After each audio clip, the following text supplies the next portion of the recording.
Everybody to the Cliff Ellis Show, our 8th episode of the season. I'm your host here, Dave Ackert at WMBF Sports, joined along with, obviously, the one and only Coach Cliff Ellis. Coach, middle of a nice 4-game home stretch here for you, for the team. One big development, I think, that we want to lead the show with.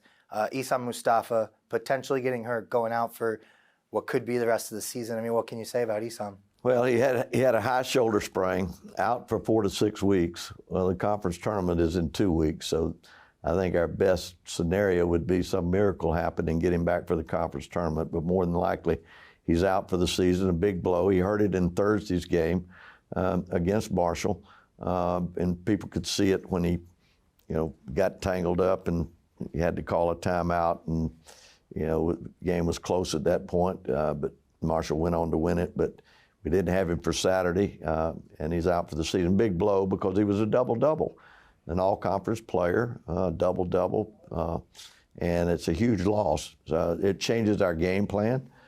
We become a smaller team, and we've just got a little bit of time before the season's over and we get ready for the conference tournament. So it really is going to be dependent upon going to our perimeter a lot more, but a huge loss, Dave, to our team, without question. I have 2 follow-ups on it. I mean, you mentioned the double-double. It was his 15th of the season. You mentioned in that Marshall game. And you mentioned a couple weeks ago, DJ Bassey potentially being maybe the guy to next man up mentality. What can you see, maybe another comment on him? Well, I think DJ came in and he's given us some good minutes. When he goes out, we're really small. And that puts Will Lakaya and even guys like Linton Brown will start playing some more and having an impact with regards to what we're trying to accomplish. But Jimmy Nichols, what a job he's done in the loss of Essam. Even though he's not a center, we're spreading the floor out more and it's opened up some space for him. And that, I think that's enhanced his game. We're just having to play a different style. Going back to the game against Marshall, I have a quote here from each game from you. I think it was the post game. You said, "We missed the 3-point shots. That was the difference. We played so much better this year. We're just not making shots right now." I mean, I know it's simple. You say this in basketball a lot. We just have to make shots to win. Right. But I mean, a note on that. Yeah, well, you got to make some shots, and we haven't made enough. The games that we've won, we've been able to shoot the ball well, but right now we've struggled shooting the 3 ball. And as we play without Essam, we're going to have to understand that we got to play a lot off the perimeter. We've got to make these shots, and we're working on it. I think we'll come around and make some, but the ball's got to fall for us. So, Coach, I mean, with the JMU game, I think maybe you could say this about any game in a season, but a tale of 2 halves, really, in that one. You mentioned the team played really well in the first. Was there something you saw that was a shift in the team, or what do we need to do to tap into that first half potential? Yeah, we got stops and we got the break. I felt like that some of our players wore down. It was the second game in 3 days. Some of the guys haven't played the minutes, like DJ. Jimmy, a lot of these guys hadn't played the minutes that they were playing. And then the second half, once again, if we make some shots, we win the game. But James Madison just stayed the course. At the end of the game, they made some shots. And when number 2 hit those threes, it was big. But we started turning the ball over. Just 2 different halves. Now, if we can put the first half together and play 2 halves like that, James Madison's got 4 home games left. They're in the race for the title.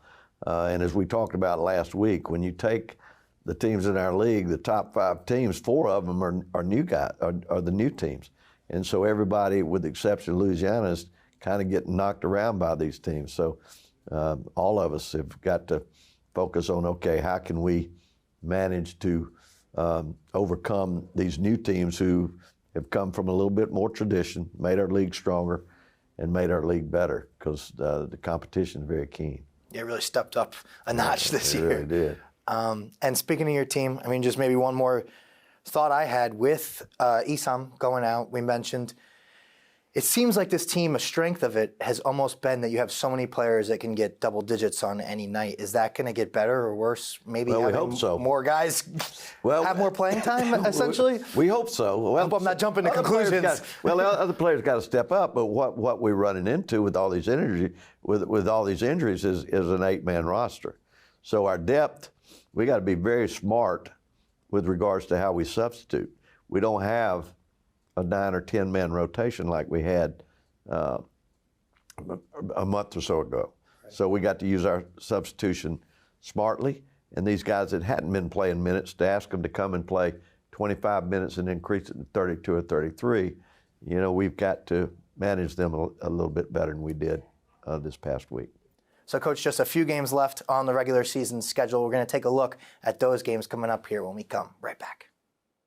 The Cliff Ellis Show is sponsored by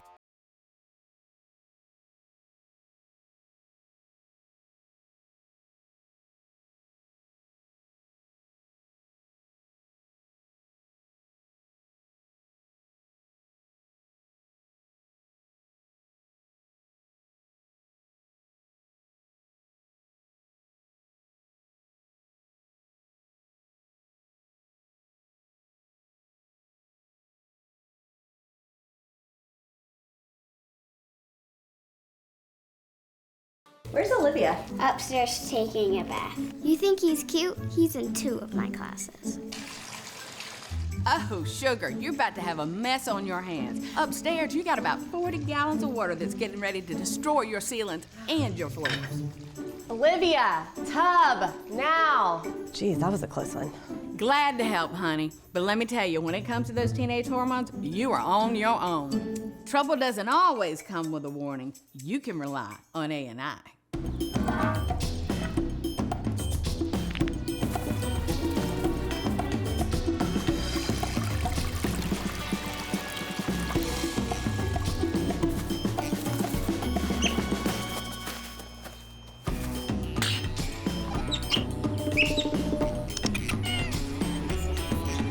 For 5-star backyards, Yellowwood brand pressure-treated pine. If it doesn't have this yellow tag, you don't want it.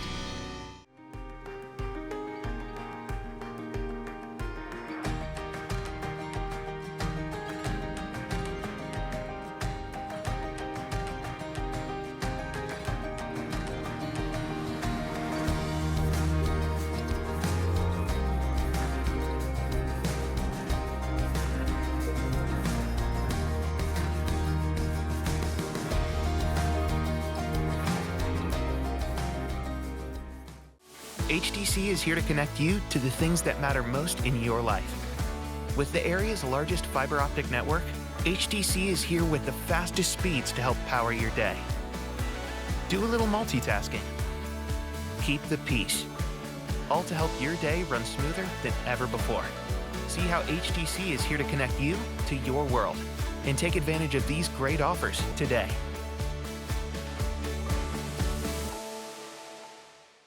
All right, and welcome back, everybody, to the Cliff Ellis Show. Dave Ackert with Coach Cliff Ellis. Coach, trying to get to know you on and off the court. So I have some questions, some basketball questions I want to pick your brain about, but also some things maybe to get to know you more as well.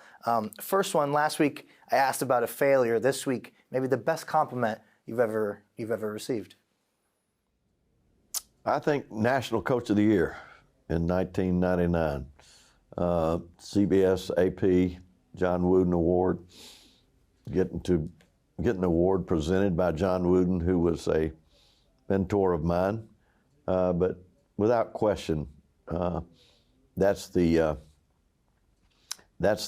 the prize as far as me. Of course, it's the players and the coaches that create that. But 1999, I was the National Coach of the Year, and presented by all, pretty much all the outlets.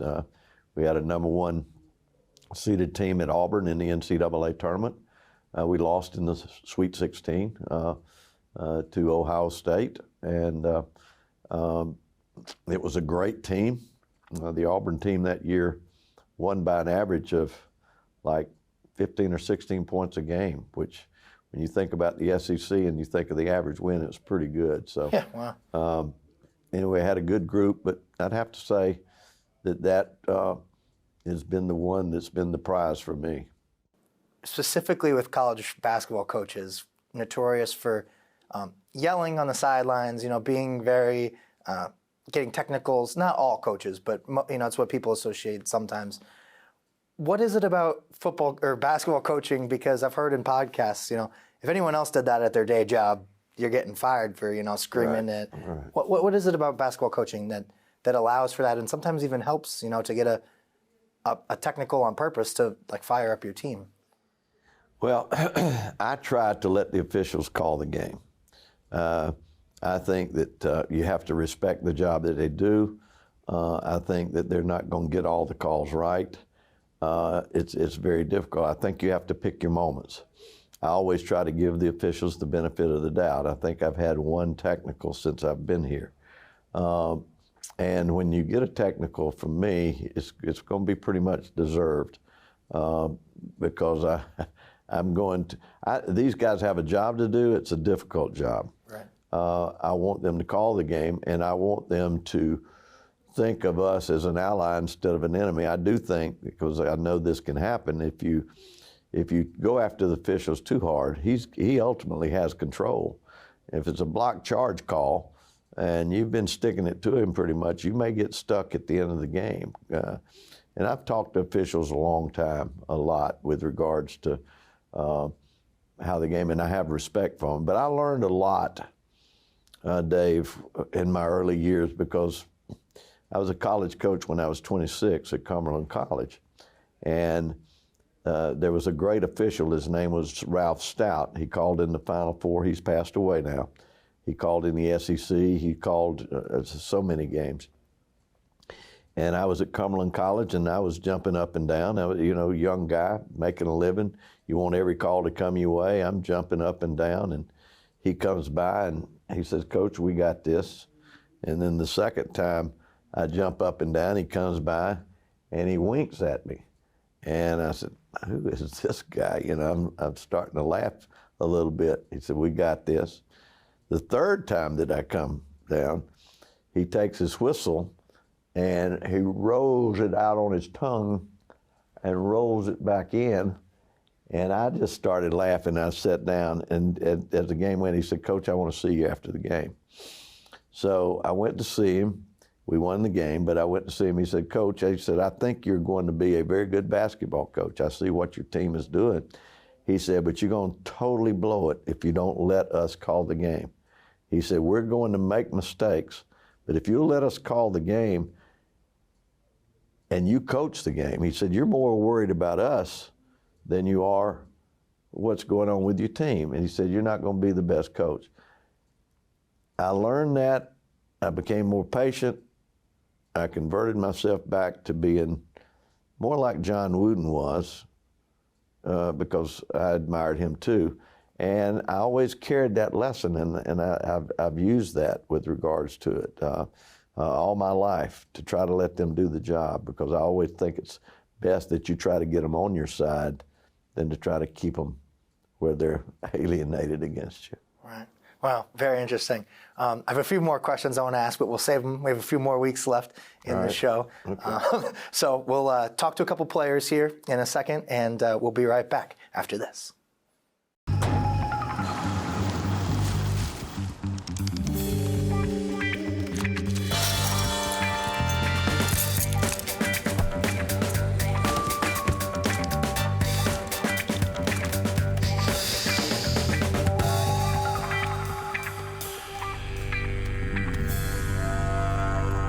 For 5-star backyards, Yellowwood brand pressure-treated pine. If it doesn't have this yellow tag, you don't want it. Hand-cut USDA choice beef. Expertly butchered by Logan's in-house professionals. And grilled to perfection over mesquite wood fire. Yeah, that's steak done right. Don't want steak? Logan's mesquite flame-grilled, fresh, never-frozen chicken and wild coho salmon are sure to please. Logan's, fresh food, cooked to perfection, just for you. Waccamaw Land and Timber has been serving the Grand Strand since 1982. The ultimate goal of Waccamaw Land and Timber is to achieve the best interests of both the buyer and the seller. We can handle all of your commercial real estate needs. But if you're just looking for a place to relax, hunt, or fish, the professionals at Waccamaw Land and Timber can find you the perfect recreational property as well. Call 843-449-0441 to discuss your real estate needs with Waccamaw Land and Timber. Where's Olivia? Upstairs taking a bath. You think he's cute? He's in 2 of my classes. Oh, sugar, you're about to have a mess on your hands. Upstairs, you got about 40 gallons of water that's getting ready to destroy your ceilings and your floors. Olivia, tub, now. Geez, that was a close one. Glad to help, honey. But let me tell you, when it comes to those teenage hormones, you are on your own. Trouble doesn't always come with a warning. You can rely on A&I. All right, welcome back, everybody, to the Cliff Ellis Show. Dave Ackert, your host here, along with Will Lakai. Will, thank you very much for joining and being part of the show.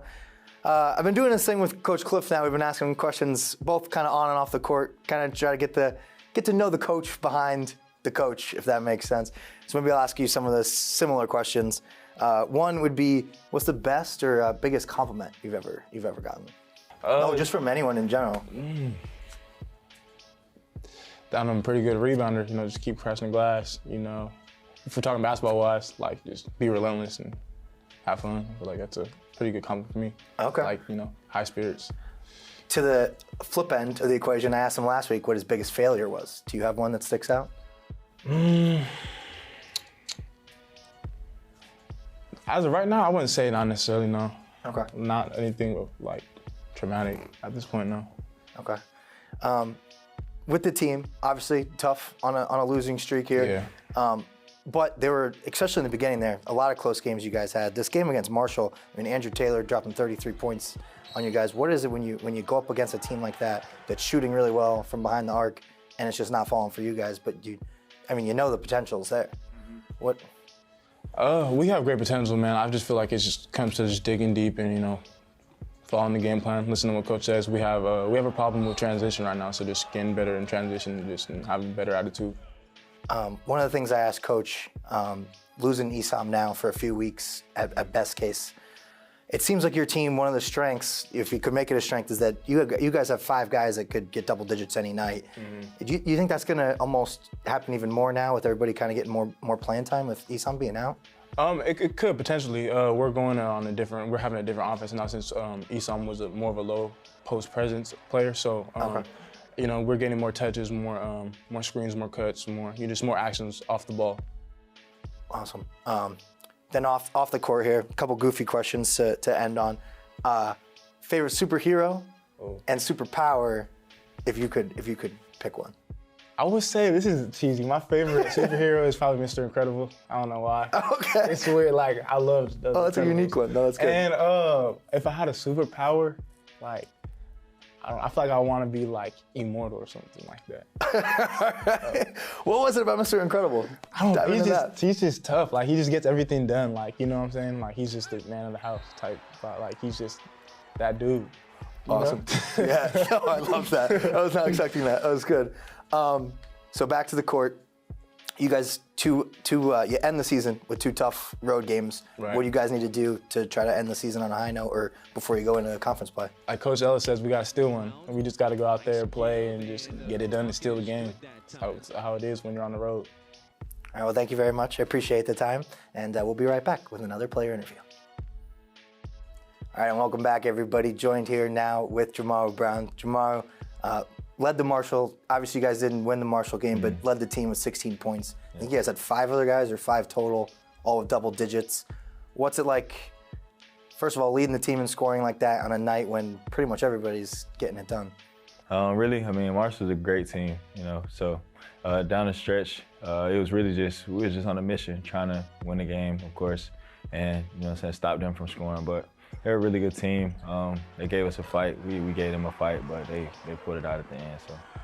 What's it like going against a guy like Anthony Taylor, hitting 33 points in that game, kind of going tit for tat with him? What does that make you play better, or? Yeah, he came out pretty much hunting shots. He took 27 shots. I think it was like 16 for 27 or something like that. So he hit majority of his shots, and he came out gunning, came out playing hard. So I congratulate him, 33 points and a W. You can't be mad at that one. So you kind of got to respect it. And I played him multiple times before I transferred here at Eastern Kentucky too. So I'm super familiar with his game, and he's a pretty good player. So. For you guys, I have two quotes from Coach from the last two games. One, really, I'm just going to paraphrase.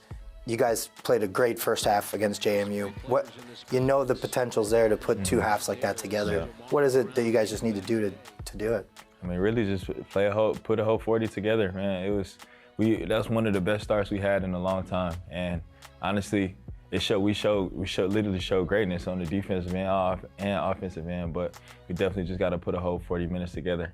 And I think we want to be the best team in March, and I'm pretty sure you heard that before. We want to be the best team in March, and we're getting there day by day. But we've been learning through losses, which is, you hate to do that, but right. I think we're coming together and we're figuring it out. So playing without Esam now, coming down the stretch, how much does that change the team? And we ran a lot of stuff through Esam, man, and he's a double machine.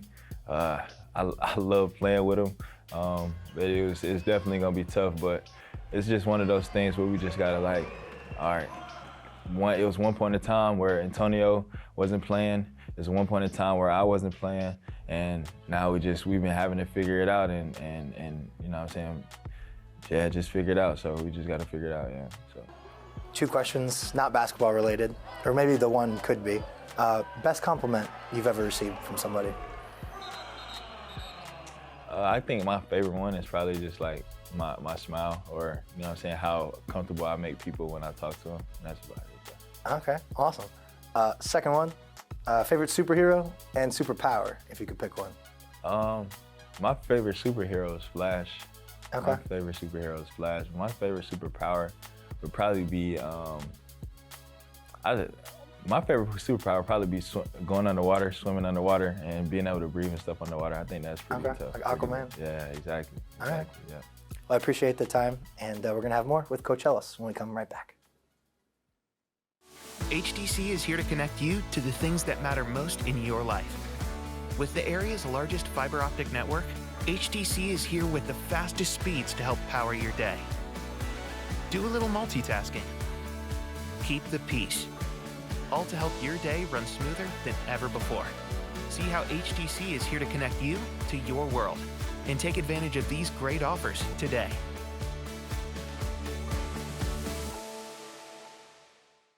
Another trial, another battle. Where's your strength? Tenacity. What's your history? Fighting for my clients in court.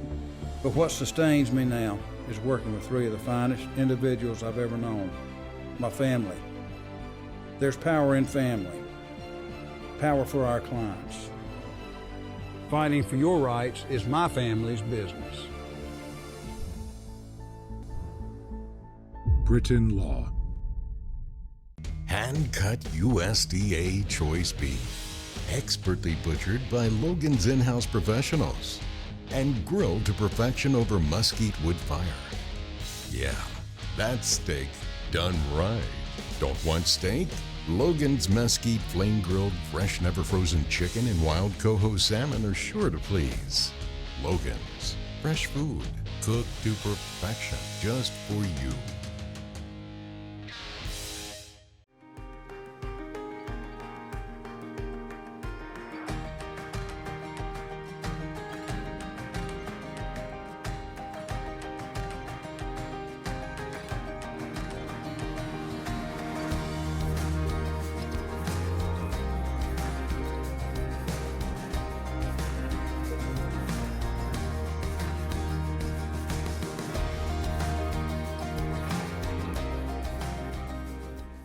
The Cliff Ellis Show.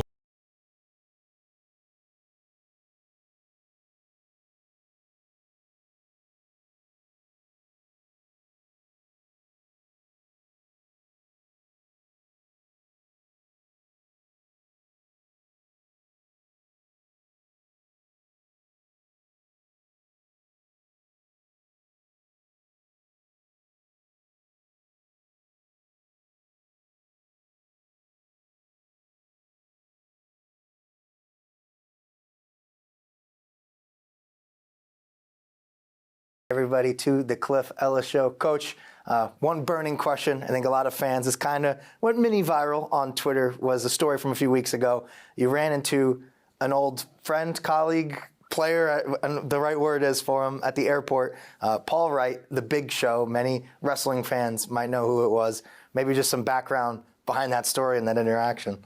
Well, Paul, I knew Paul as a basketball player. I recruited him at Clemson.